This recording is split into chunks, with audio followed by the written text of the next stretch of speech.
Hey y'all, how you doing? I've been told you too much, or you do too much, or who do you think you are? Hey, you're not enough. I've also been asked, how do you pronounce your name again? And I tell you, my name is Keandra Broadway. I also go by Miss Broadway Therapy. If I had to sum up my identities into four characteristics, I would say that I am a single black woman who is medically disabled. All of those four characteristics in my sea of identities has afforded me enriching experiences to see life through different perspectives and also connect with those who also identify with these same identities and serve as an interpreter for those who don't share these identities as well. Being a single black woman who is medically disabled, I've also been discriminated against by society and even organizations that I've worked for. I am a diversity and equity professional who has been in this career field for 15 years, and still I have been discriminated against based on those four characteristics alone. I come to you today because today is a very important day. Today is the first day of Suicide Prevention and Awareness Month.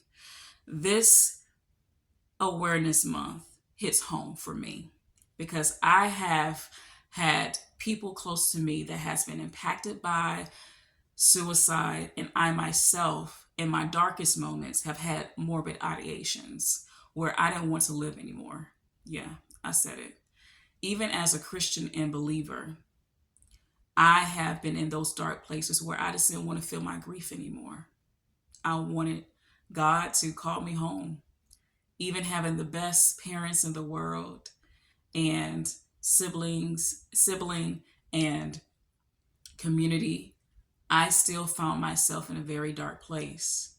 And through my faith, through therapy, and through support, I am still before you today. And so this month, I want to bring to you facts, tips, conversations, and testimonials every Friday about Suicide Prevention and Awareness Month. For some, this topic is very uncomfortable and is very taboo. I want us to become comfortable in being uncomfortable in this topic because guess what? It just may save a life. It just may save a life. And it is a topic that I want to help encourage people to really be advocates for prevention. According to the Centers of Prevention Control, said that all wrong. Skirt. I am a recovering anti-perfectionist, so I won't edit this out. I'm also an overachiever. Um, yeah. So those identities also has had me in my dark places as well. So I'm gonna say that over. According to the Centers of Disease and Control and Prevention, the CDC, 48,000 people in the year of 2001 committed suicide. 12.7 people thought about suicide. 3.5 million people made a plan for suicide. 1.2 million people attempted suicide. In 2001, suicide was one of the top 9 causes of death between the ages of 10 and 64.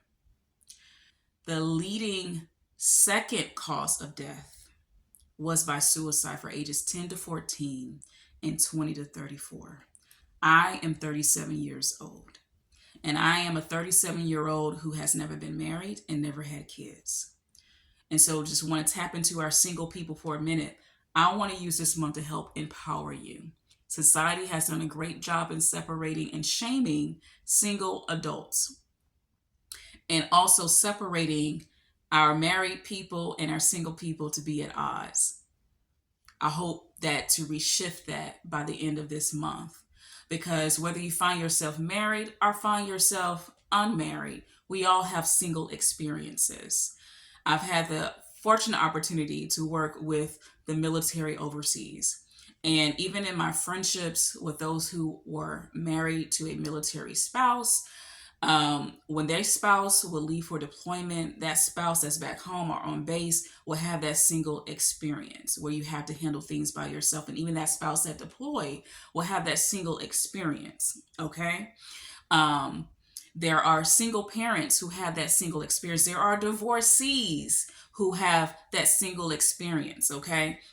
So, the reason why we are talking about both suicide prevention and the single experience is oftentimes it is because of our single experiences that leads us to these dark places or someone that we love to these dark places. These single experiences, they are the ones that become the silent killers in our thoughts, in our isolation, in our aloneness.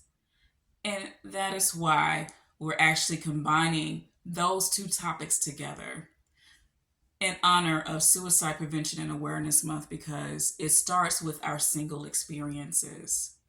That's something that we all can speak from, we all can connect to with someone else, and it is something that we all can empower each other through our own individual journeys as people who have our single experiences, no matter what your status is, your marital status, your work status, your church status, any status that you have. We all have single experiences. And I have found that most people who are impacted by or who have statistically committed suicide is because of their single experiences. So, thank you for watching this video, and I look forward to keeping this conversation going every Friday this month. See you next time.